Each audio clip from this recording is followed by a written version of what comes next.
दोस्तों इस वीडियो में ना मैं कुछ बातें बताऊँगा आपको जिससे ना आप अपने पैसों को सेव कर सकते हैं। हमारे अकाउंट में सैलरी नहीं आती है लेकिन वो अपना रास्ता ढूँढ लेती है जाने का। माँ-बाप कहते हैं ना ऐसा, लेकिन कुछ चीज़ें होती हैं जिसको आप कॉन्शियसली अगर करते हैं तो कहीं न कहीं कुछ पैसा सेव होने लग जाता है।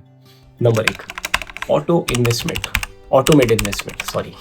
ऑटोमेट इन्वेस्टमेंट कीजिए। अगर आप इन्वेस्टमेंट कर रहे हैं तो आप एसआईपी स्टार्ट कर सकते हैं जब भी आपकी सैलरी आपके अकाउंट में आती है, या फिर अगर आप सेव कर रहे हैं तो आप उसी अमाउंट को किसी दूसरे अकाउंट में ट्रांसफ़र कर सकते हैं, या ऑटोमेट डेबिट कर सकते हैं जिससे वो अमाउंट दूसरे अकाउंट में अपने आप ट्रांसफ़र हो जाए। तो होता क्या है कि हमारी सैलरी जब आती है ना, हमारे सबके अंदर एक इम्पल्स आता है और ये एक ह्यूमन नेचर है। ऐसा नहीं है कि अगर आप ये आपके अंदर आता है या मेरे अंदर आता है तो हम अपने आप को गिल्ट में डाल देंगे, यार ये क्यों होता है। ये हर एक इंसान के साथ कॉमन है। पैसे आते हैं और then we start to feel कि यार इसको कहाँ पे लगाएं, इसको कहाँ खर्चें, क्या लें, क्या खाएं। तो आप स्टार्ट तो you should start by paying yourself first. देखो, अपने आप को पे करना सबसे पहले इम्पॉर्टेंट है। आपकी सैलरी आ रही है तो सबसे पहली आपकी प्रायोरिटी इन्वेस्टमेंट्स है, तो इन्वेस्टमेंट्स में आपका अमाउंट चले जाना चाहिए, एसआईपी हो जानी चाहिए। या फिर अगर आप सेविंग्स कर रहे हैं, इमरजेंसी फंड बना रहे हैं, तो आप शुरुआती तौर पे उसी अमाउंट को पहले फिक्स डिपॉजिट कर ले या दूसरे अकाउंट में कर दे या फिर एसआईपी करवा ले। तो start by paying yourself first rather than spending the money.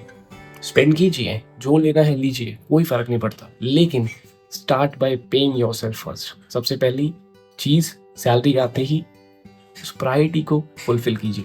उसके बाद जो लेना लीजिए, जो खाना खाइए, जो करना करे। Number 2, abstain from spending money. व्रत सुना है, हमारे पेरेंट्स रखते हैं, शायद हम भी रखते होंगे। व्रत में हम क्या होता है, हम लोग कुछ खाते नहीं हैं भगवान जी के नाम पे, लेकिन पैसों का भी व्रत रखा जा सकता है। हफ्ते में एक बार, 15 दिन में एक बार, 30 दिन में एक बार, महीने में एक बार आप एक ऐसा दिन फॉलो अप करें जिसमें आप कोई भी पैसा नहीं खर्च करेंगे, कोई भी पैसा खर्च नहीं करेंगे। फॉर एग्जाम्पल, मैं पार्क जाता हूँ, पार्क जाने के बाद मैं जूस पीता हूँ, तो वो जूस को मैं घर में बनाऊँ। उसके लिए मैं जो फ्रूट्स हैं वो पहले से खरीद के रखूँगा, उस दिन नहीं खरीदूंगा। तो खुद से उस जूस को घर में होम कुक करूँगा एंड उसको पीऊँगा एंड उसको उस पैसों को स्पेंड नहीं करूँगा। तो एक दिन ऐसा होना चाहिए हफ्ते में, 15 दिन में या महीने में, कभी भी, जिसमें आप सुबह से लेकर रात तक कोई पैसे नहीं कर रहे। अब आप कहोगे यार इससे होगा क्या? इससे एक्चुअली क्या होगा, आप प्लानिंग करोगे उस दिन की। Because you have commit कि you won't be spending any money, you will be essentially planning your day.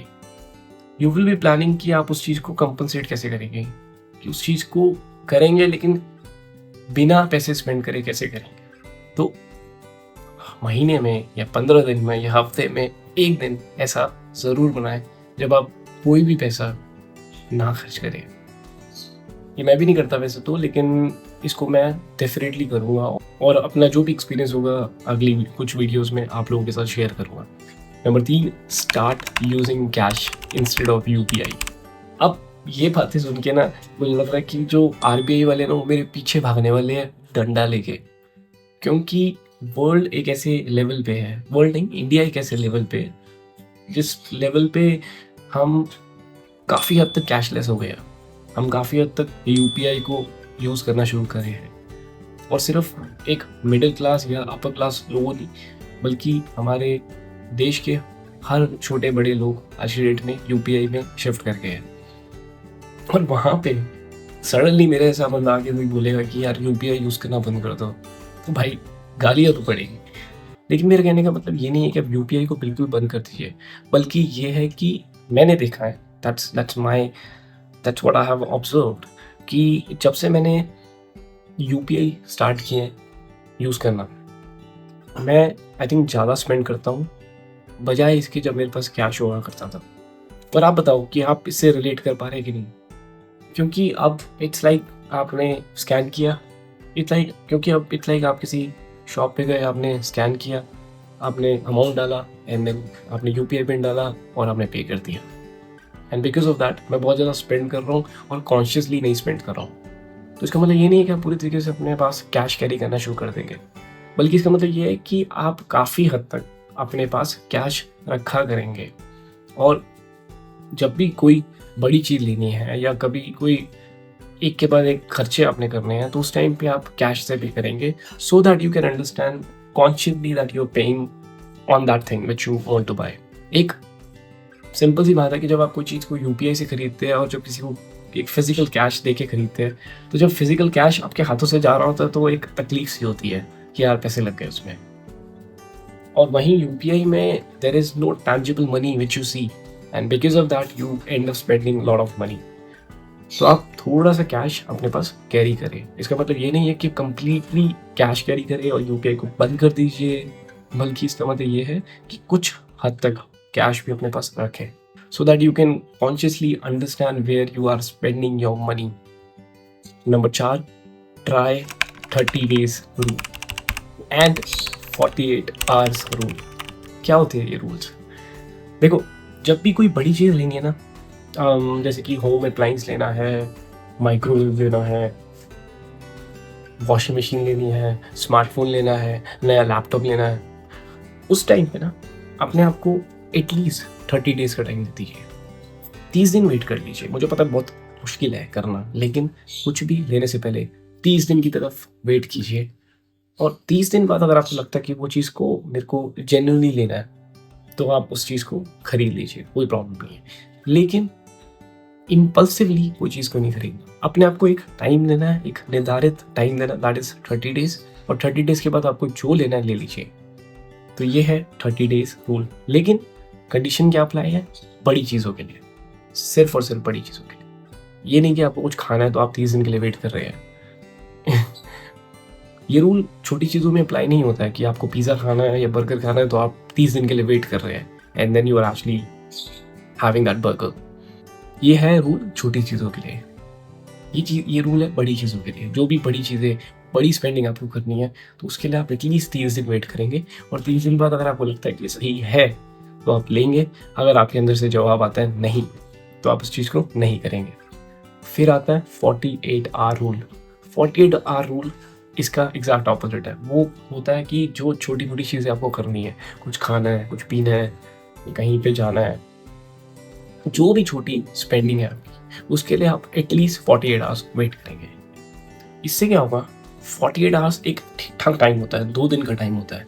इस 2 दिन में ना आप समझ जाते हैं कि वो जो आप लेना चाहते हैं या जो खाना चाहते हैं, जो भी करना चाहते हैं, is it something which is coming out of impulse or is it something which you are trying to do consciously? And because of that, you will end up spending your money consciously on the things which you want to buy. तो ये थे कुछ 4 rule जिनको आप अपने पैसों के साथ इस्तेमाल कर सकते हैं, जिससे आपके कुछ पैसे बचेंगे और कुछ पैसे आपके यूज़ होंगे for the betterment of your future. तो ये 4 चीज़ों में से कोई एक चीज़ या 2 चीज़ या 3 चीज़ ट्राई ज़रूर करना, क्योंकि it will definitely work for you. क्या थी ये 4 चीज़ें? नंबर 1, आप ऑटोमेट करेंगे अपनी इन्वेस्टमेंट्स को या फिर अपनी सेविंग्स को।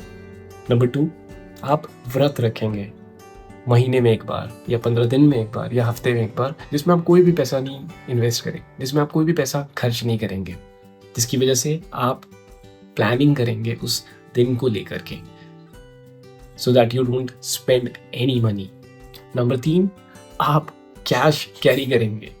आप यूपीआई को यूज करना बंद नहीं करेंगे, बल्कि कुछ कैश अपने पास रखेंगे, जिसकी वजह से आप जो भी खर्चना चाहते हैं कॉन्शियसली खर्च पाएंगे, सो that you can acknowledge your conscious spending.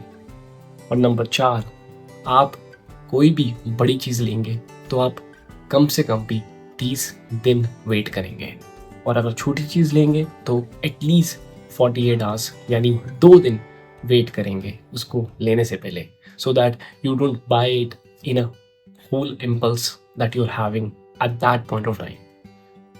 I hope this was helpful. Thank you for watching my video.